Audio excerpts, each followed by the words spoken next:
दिग्वासा channel प्रस्तुत करता है समय सार वाचना। समय सार पढ़ ले जो कोई, ताहि तनाव कभी नहीं होई।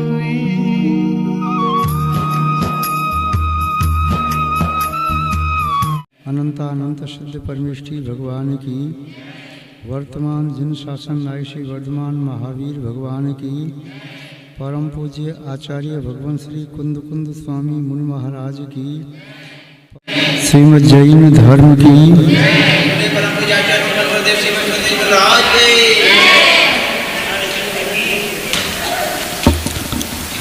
उपस्थित धर्म स्नेही सत श्रद्धालु,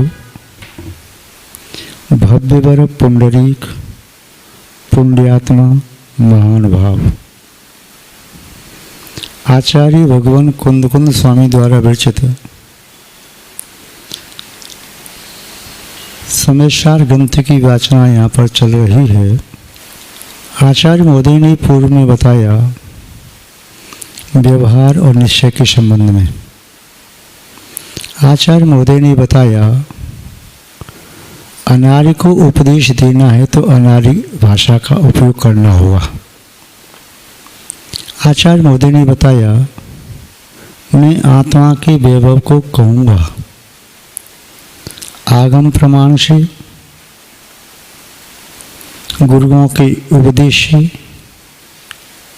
स्वयं के अनुभव से, जो कुछ भी मैंने प्राप्त किया है वह सब मैं प्रस्तुत करूँगा, क्योंकि जिस मार्ग पर गमन करने पर मुझे सुखानुभूति हुई, मुझे आत्मा के वैभव का दिग्दर्शन हुआ, अनादि काल से मैं भटका हुआ पथिक संसार में दुख पा रहा था, आज मुझे सुख की अनुभूति हुई है, तो मैं चाहता हूँ मेरी तरह से भटकते हुए अनंत जीव भी उस सुख के मार्ग को प्राप्त कर सकें, शुद्ध आत्मा की अनुभूति कर सकें, आत्मा की शाश्वत वैभव को प्राप्त कर सकें,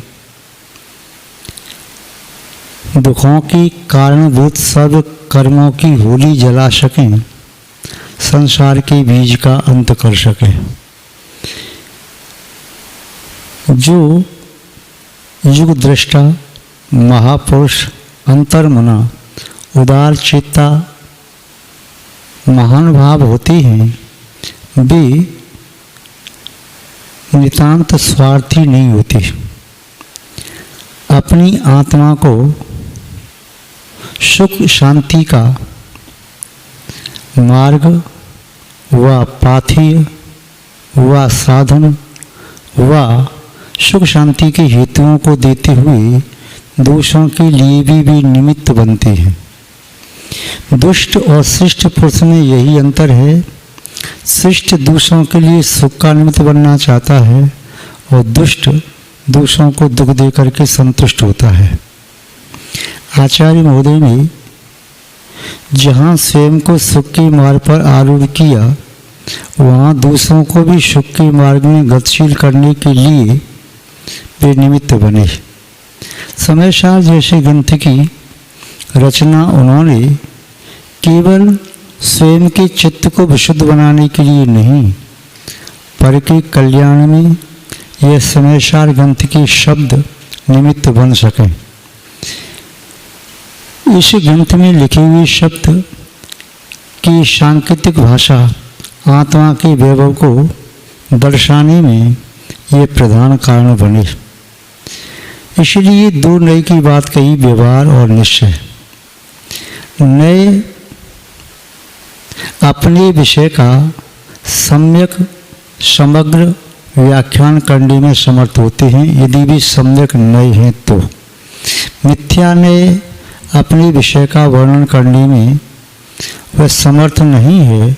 जो कुछ भी कथन व व्याख्यान करता है वह मिथ्या ही होता है। जैसे पीली मिट्टी से बने आभूषण, बर्तन व खिलौने भी मिट्टी के ही होते हैं, सोने के नहीं बन जाते, चाहे मिट्टी का वर्ण स्वर्ण जैसा हो, क्योंकि उसका कारण ही मिट्टी है।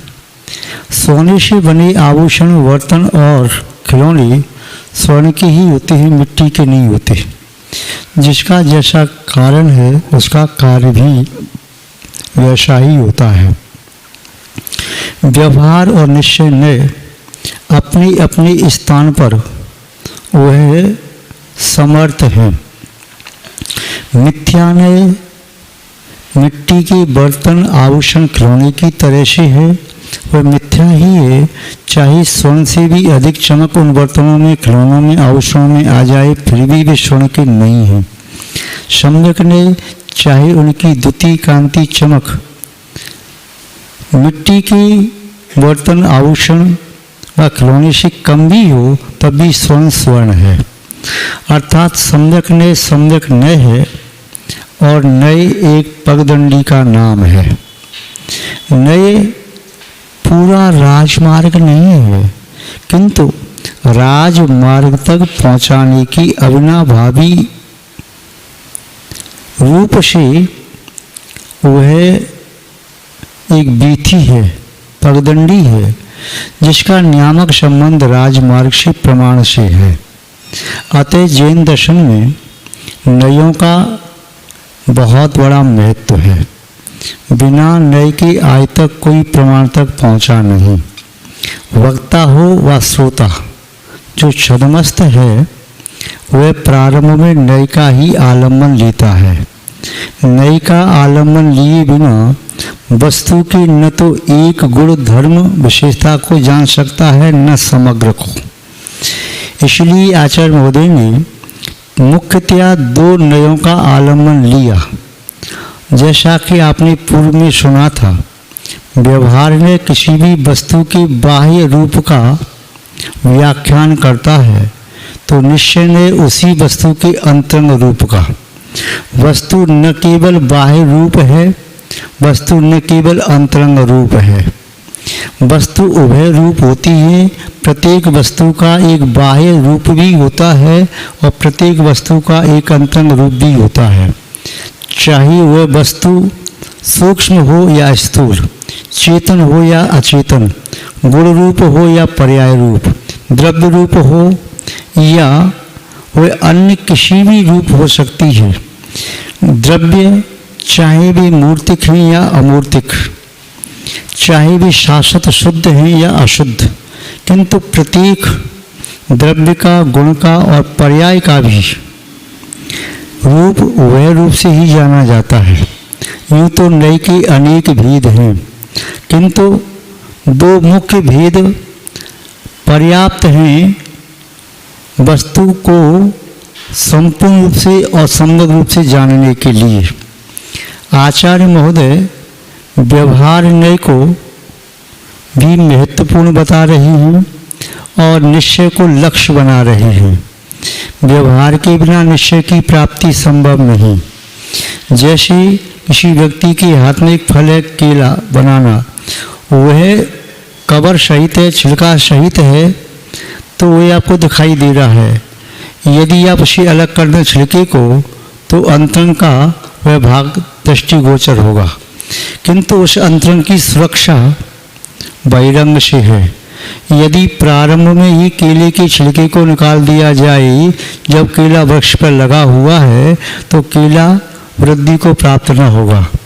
इसी तरह अन्य किसी भी फल की आप स्थिति समझ सकते हैं। चाहे कोई भी फल है, उसके बाह्य आवरण को निकाल करके अंतरंग की वृद्धि संभव नहीं है।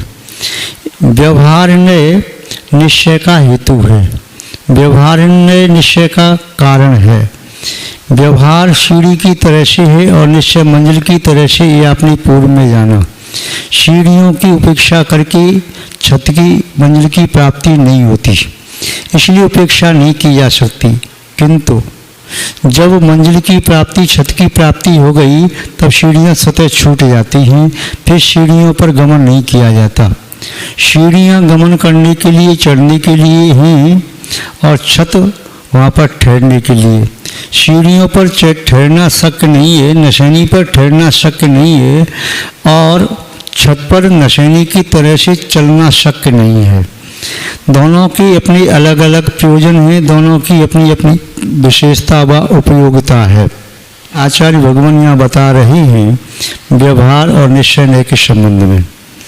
एक बात और यहाँ स्पष्ट कर दें, जो भी आत्महितैषी बंधु है वह ये बात जानता है सम्यक दृष्टि कि मोक्ष मार्ग सम्यक दर्शन, सम्यक ज्ञान, सम्यक चारित्र से बनता है, इसके बिना नहीं बनता।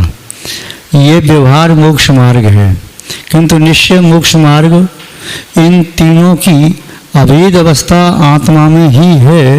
वह आत्मा ही मोक्ष मार्ग है, आत्मा ही मोक्ष मार्ग है और आत्मा का ही मोक्ष होता है। तीनों अलग अलग नहीं हैं। व्यवहार में अलग अलग कहा जा सकता है, जाना जा सकता है। इसीलिए जैन वाङ्मय में दो प्रकार का कथन किया, व्यवहार से और निश्चय से। अथवा व्यवहार को भेद अवस्था भी कहा जाता है और निश्चय को अभेद अवस्था, अथवा व्यवहार को सराग भी कहा जाता है, निश्चय को वीतराग।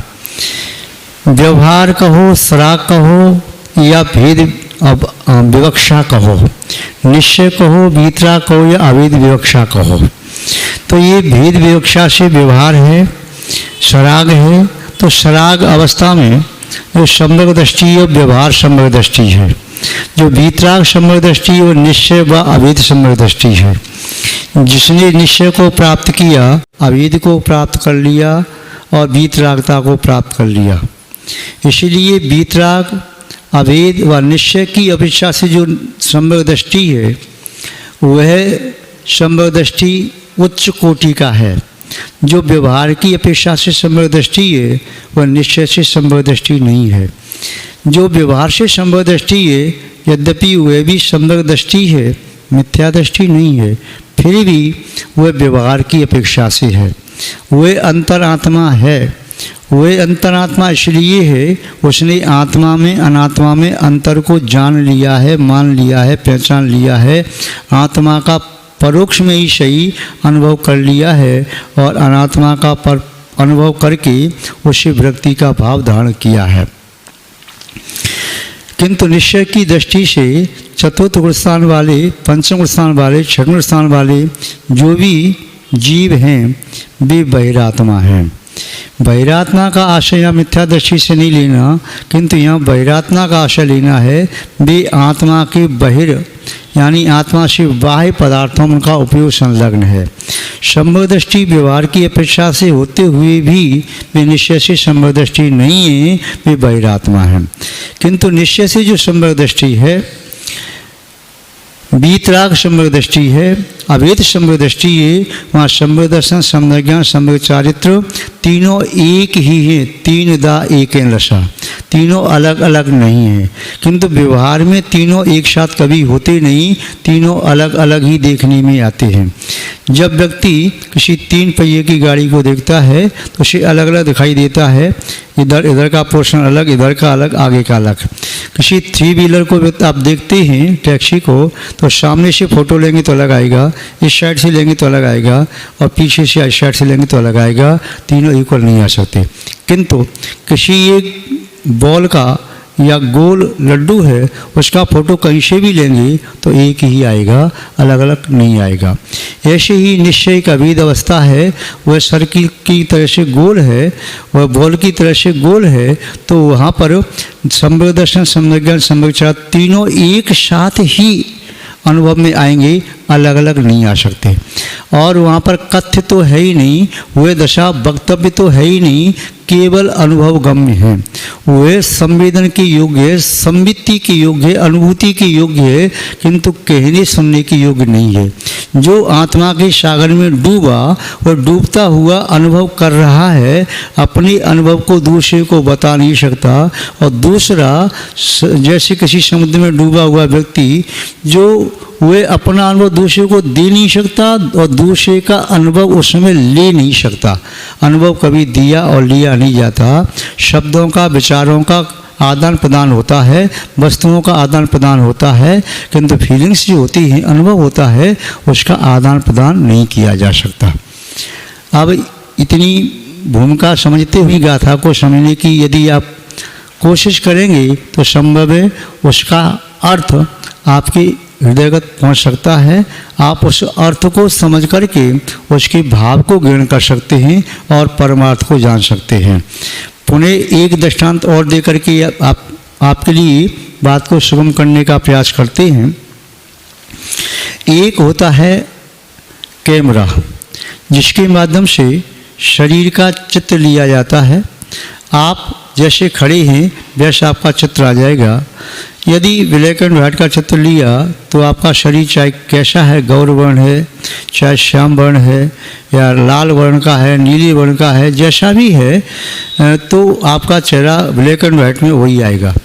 किंतु जो कलर्ड है तो उसके माध्यम से लेंगे तो जैसा आपका शरीर है जो कि तो आ जाएगा, उसमें फिर ब्लैक एंड वाइट नहीं आएगा। अर्थात उस कैमरे में भी फ़ोटो अलग अलग प्रकार की आ सकते हैं। उस पर भी प्रकाश वाय ज़्यादा दिया जाए कम दिया जाए, उससे छायाचित्र में अंतर आता है। किंतु कितना भी अच्छा कैमरा हो, उस कैमरे से उस मनुष्य के अंदर की हड्डी के चित्र नहीं लिए जा सकते। यदि अस्थि बाहर है तो चित्र लिया जा सकता है, बाहर नहीं है तो नहीं। किंतु एक्सरे मशीन के माध्यम से आपके शरीर का फोटो नहीं आता। आपके अंदर की जो अस्थि हैं, कहाँ पर संधि उचित है, कहाँ अनुचित है, कहाँ अस्थि भंग हो रही है, खंडित हुई है, उसमें फ्रैक्चर आदि आया है, तो वह बताता है एक्सरे की मशीन का जो एक्सरे है वह बताता है।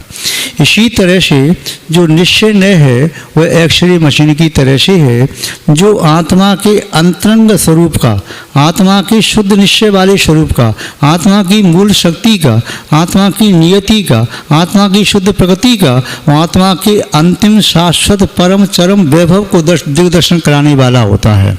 किंतु व्यवहार न होता है वह कैमरे की तरह से वर्तमान की दशा को बताता है, बाह्य अवस्था को बताता है, और कैमरा कहता है यदि मैं इसका चित्र लेने में असमर्थ हुआ तो आप भी चित्र ले नहीं पाओगे। क्यों?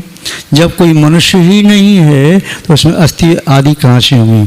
कोई छाया चित्र खड़ा हुआ है या कोई आकाश में जो चित्र यदि बनता है आपके ध्यान लगाने पर, जैसे आप एकाग्र होकर के सूर्य को देखें, एकाग्र होकर के अपनी परछाई को देखें, एकाग्र होकर के किसी एक द्रव्य को, पुष्प को, फल को, वृक्ष को, नदी को, तालाब को, पर्वत को, किसी को भी देखें तो वही आकृति आपके नेत्रों में आ जाती है। फिर आकाश में देखते हैं वही आकृति आपको दिखाई देती है। तो वही आकृति आपको आंखों से दिखाई तो दे रही है, किंतु उसका चित्र नहीं लिया जा सकता। जब उसका चित्र नहीं लिया जा सकता तो एक्सरे मशीन से उसकी हड्डियाँ भी नहीं जानी जा सकती। किंतु छायाचित्र जैसे उसके ही अनुभव में आ रहा है, दूसरे के अनुभव में नहीं आ रहा। इसी तरह से जिसका ज्ञान व्यवहार से नहीं हो सकता उसका ज्ञान निश्चय से भी नहीं हो सकता। व्यवहार बाह्य भूमिका है। जिस मकान की आउटर वॉल आपको दिखाई दे रही है वह भवन अंदर से भी वह है, और आउटर दीवार ही नहीं तो समझो अंदर भी कुछ नहीं। तो ये व्यवहार ने आपकी बाह्य अवस्था का दिग्दर्शन कराने वाला है, किंतु ये भी सम्यक है, यथार्थ है अपनी अपेक्षा से। और जो निश्चय न है वह भी सम्यक है, यथार्थ है, अपनी विषय का यथार्थ प्रतिपादन करने वाला है। और जहाँ से इसका मार्ग प्रारंभ होता है वहाँ से लेकर के मंजिल तक पहुँचाता है। व्यवहार जहाँ से प्रारंभ होता है, व्यवहार का अंतिम सिरा और निश्चय का प्रारंभिक सिरा दोनों एक मिलते हैं। व्यवहार की अंतिम सीढ़ी ही निश्चय की प्रारंभिक मंजिल छत पर पहुंचाने वाली है। व्यवहार की किसी भी सीढ़ी को तोड़ दिया जाए तो निश्चय की प्रथम सीढ़ी और उस सोपान तक, उस पद तक नहीं पहुंचा सकते। इसलिए आचार्य महोदय यहाँ पर दोनों नयों का कथन सापेक्ष कर रहे हैं। आचार्य महोदय के शब्दों में ही देखें, व्यवहारो भूदत्तो देश दो दुषो द्वणयो भूदत्तमशदो खलु सम्मादृष्टि हवदी जीवो। यहाँ क्या कहा? सम्मादिट्ठी अवधि जीवो, वह जीव समदृष्टि है। कौन? भूदत्त मत्स्यदो खलु, जिसने भूतार्थ का आश्रय लिया है। भूतार्थ को यहाँ पर आचार्य महोदय निश्चय कह रहे हैं। यदि जिस व्यक्ति का लक्ष्य निश्चय को प्राप्त करना नहीं है, वह व्यवहार समदृष्टि भी नहीं है। यदि जिसका लक्ष्य अपनी आत्मा को परमात्मा बनाने का नहीं है, वह समदृष्टि नहीं, मोक्ष मार्गी नहीं। और जिसका लक्ष्य अपनी आत्मा को परमात्मा बनाने का है, तो व्यवहार समदृष्टि भी हो सकता है जब तक व्यवहार में है, और उसके आगे पहुंच गया तो निश्चय समदृष्टि भी हो सकता है। व्यवहारो भूदत्तो, यहाँ पर आचार्य महोदय कह रहे हैं व्यवहार क्या है? भूतार्थ है। प्राकृतिक भाषा में गणचन का प्रयोग नहीं किया जाता, इसलिए व्यवहार भूतार्थ है। कतिपय विद्वान ऐसा भी मानते हैं व्यवहारो अभूदत्तो, और जो निश्चय है व्यवहारो भूदत्तो, भूदत्तो देश दो शुद्ध नयो, और भूतार्थ क्या है? जो शुद्ध नय के विषय को ग्रहण करता है वह भूतार्थ है। दोनों अपेक्षा से कथन को समझा जा सकता है। पहले समझो व्यवहार भूतार्थ है और निश्चय भी भूतार्थ है। व्यवहार भूतार्थ है व्यवहार की अपेक्षा से। आम जब पेड़ पर लगा हुआ है, आपको आम का बाह्य रूप दिखाई दे रहा है तो उसे आम कहेंगे। नारियल लगा हुआ है, दूर से दिखाई दे रहा है नारियल। चाहे कोई भी फल है, केला है, बेर है, अमरूद है, सेब है, अनार है, संतरा है, नाशपाती, कोई भी फल है, बाह्य रूप को देख करके कहेंगे ये अमुक फल है। यदि उस पेड़ पर उस फल का रस या गूदा निकाल के किसी पॉलीथीन में लेकर टांग दिया जाए तो उसे आप फल नहीं कहेंगे, क्योंकि उसका बाह्य रूप ही नहीं है। भले उसका सार है, किंतु वह सार वह हानिकारक भी हो सकता है। जो उस बाह्य आवरण के अंदर था, सुरक्षित था, लाभदायक था, उपयोगी था, औषधि रूप था, अमृत रूप था, पौष्टिक था, किंतु उसे जब निकाल लिया, हो सकता है प्रकृति उसकी बदल गई हो, उसके माध्यम से वह हानिकारक भी हो सकता है, अपने गुण धर्म स्वभाव को छोड़ दे। इसलिए उसी फल का रस, जोश या क्या नाम है आपका गूदा आदि अलग लगा दिया तो वह कहने में व्यवहार में नहीं आता। फिर क्या कहें? रस है, गूदा है। अब आपको जो बाह्य दिखाई दे रहा है तो आपको देखने में यथार्थ आ रहा है। ऐसे ही आत्मा का स्वरूप व्यवहार नय से जो जानने में आ रहा है, वह व्यवहार नय से कह रहा है ये आत्मा है, ये आत्मा का गुण है, सम्यक गुण है, आत्मा का ज्ञान गुण है, आत्मा का चारित्र गुण है, आत्मा का सुख गुण है, आत्मा का शक्ति रूप गुण है, आत्मा का मूर्तपना है। कुछ भी है जो व्यवहार में कहने में आ रहा है मिथ्या नहीं है, वह भी सम्यक है और यथार्थ है। तो व्यवहारो भूदत्तो। अब कहा भूदत्तो देशदो दुशुद्धनयो, और भूतार्थ वह शुद्ध नय की अपेक्षा से निश्चय है। अब वह निश्चय वह भी भूतार्थ है, किंतु निश्चय की अपेक्षा से व्यवहार अभूतार्थ है और व्यवहार की अपेक्षा से निश्चय अभूतार्थ है। व्यवहार की अपेक्षा से आम का फल जो लगा हुआ है वो आम का फल है। निश्चय से वह कहेगा ये आम का फल आप कह रही हैं ये प्लास्टिक का हुआ तो, ये आपने कागज़ का बना दिया हो तो, ये मिट्टी का बना दिया हो तो, कपड़े का बना दिया हो तो कुछ नहीं कर सकते। इसमें आमत तो है कि नहीं है, आम का रस है कि नहीं है, गुठली है कि नहीं है, तब तो हम आम कहेंगे अंदर के सत्य को जान करके देख करके। व्यवहार कहेगा नहीं, ये व्यवहाराभास नहीं व्यवहार है। बाहर से भी आम के छिलका जो दिखाई दे रहा है उसका वर्ण पीला दिखाई दे रहा है, उसमें से आम की मीठी मीठी या खट्टी गंध भी आ रही है, आम का स्पर्श भी है, आम का रसा स्वाद कहीं बूंद टपक करके आ रही है, आम है। क्योंकि ये विशेषता प्लास्टिक के, मिट्टी के, कपड़े के, कागज़ के आम से नहीं आ सकती। अतः व्यवहार ये सत्य है, व्यवहाराभास नहीं। अब दूसरा व्यक्ति कहता है ये मौसमी सेब किसी का जूस है तो उसे भी कहते हैं ये सेब है, ये मौसमी है, ये अनार है, ये संतरा है। अब वह नहीं है, उसका रस है, किंतु फिर भी यदि उसे वह कहा कहा जा रहा है, रस को भी फल कहा जा रहा है, तो अन्युक्ति नहीं, अतिशयोक्ति नहीं, क्योंकि वह रस उसी का तो है। जैसे दूध को दूध कहना व्यवहार में हो गया, किंतु घी देखने वाला व्यक्ति दूध को भी घी कहता है, और वह घी दूध में रहते हुए भी अपने अस्तित्व को समाप्त नहीं कर रहा। घी निकाल के बाहर रख दिया, उस घी को दूध नहीं कहा जा सकता। किंतु जो घी पर जिसकी दृष्टि है उसके लिए दूध का महत्व तभी है जब उस दूध में घी हो। दूध में घी नहीं तो कहेगा ये व्यर्थ है, पानी ये फेंक दो से, किंतु व्यवहार वाला कहेगा नहीं, ये दूध है, इसमें घी भी है। यदि घी नहीं होता तो मैं व्यवहार से दूध नहीं कहता, पानी कहता। तो महानुभाव, व्यवहार की अपेक्षा से 100% सत्य है, निश्चय की अपेक्षा से 100% सत्य है, किंतु व्यवहार निश्चय की अपेक्षा से अभूतार्थ है, और निश्चय व्यवहार की अपेक्षा से अभूतार्थ है। निश्चय में है, किंतु हमारा लक्ष्य निश्चय को प्राप्त करना है, इसलिए निश्चय वह अंतिम पड़ाव है, व्यवहार प्रथम पड़ाव है। अंतिम पड़ाव तक जाना है तो व्यवहार छूटना है, निश्चय को प्राप्त करना है। यदि कोई व्यक्ति अंतिम पड़ाव का लक्ष्य लेकर के न चले और मध्यम पड़ाव पर रह जाए तो वहाँ तक पहुँच नहीं पाएगा, तो उसके लिए ये मार्ग उसका मार्ग नहीं कहलाएगा। जैसे कोई व्यक्ति मोक्ष मार्ग पर बढ़ता हुआ सम्यक दर्शन ज्ञान शब्द को प्राप्त करके उनकी साधना भी करे और निदान बंद करके वह हेमिंद्र आदि के या चक्रवर्ती आदि के वैभव का निदान कर ले, तो उसकी वह रत्नत्रय की साधना मोक्ष मार्ग नहीं कहलाएगी, संसार मार्ग ही कहलाएगी। क्योंकि लक्ष्य उसने मोक्ष का नहीं बनाया। मोक्ष मार्ग तब है जब वे उनके माध्यम से मोक्ष को प्राप्त करे, मोक्ष तक पहुँचे। ऐसे ही व्यवहार, यथार्थ में व्यवहार तब है जो निश्चय तक पहुँचा दे। जो निश्चय तक पहुँचाने में कारण नहीं, वह व्यवहाराभास है। इसलिए वे व्यवहार को जोड़ दिया, व्यवहार को वहाँ तक पकड़े रहो जब तक निश्चय की प्राप्ति न हो जाए।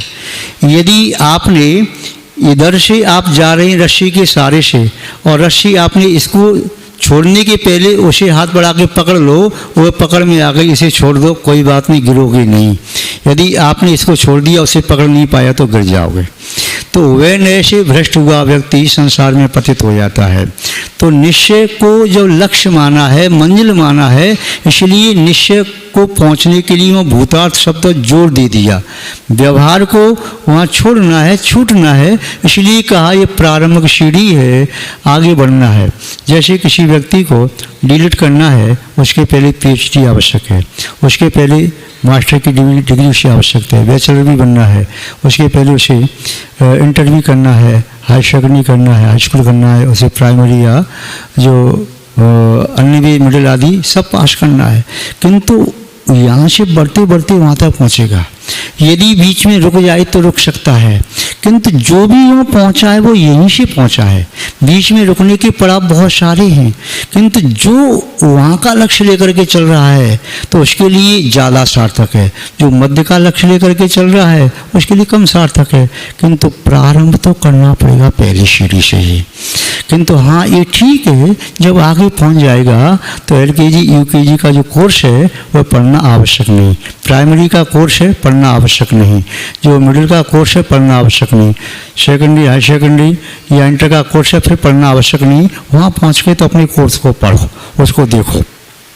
तो यहाँ पर आचार्य महोदय कह रहे हैं व्यवहारो भूतत्व, व्यवहार अभूतार्थ है, भूतत्व देश दो खलु शुद्ध नयो, और भूतार्थ शुद्ध नय की अपेक्षा से निश्चय ही है। शुद्ध नयो शब्द नहीं होता तो फिर अपन मानते कि व्यवहार भी भूतार्थ है और निश्चय भी भूतार्थ है। किंतु यह निश्चय से पूछ रहे हैं तो निश्चय की अपेक्षा से, शुद्ध निश्चय की अपेक्षा से वह निश्चय ही भूतार्थ है, और व्यवहार से देखते तो व्यवहार ही भूतार्थ है, और निश्चय तो स्वप्न है, कल्पना है, लक्ष्य है, भावना है, तो वह उस समय अभूतार्थ है।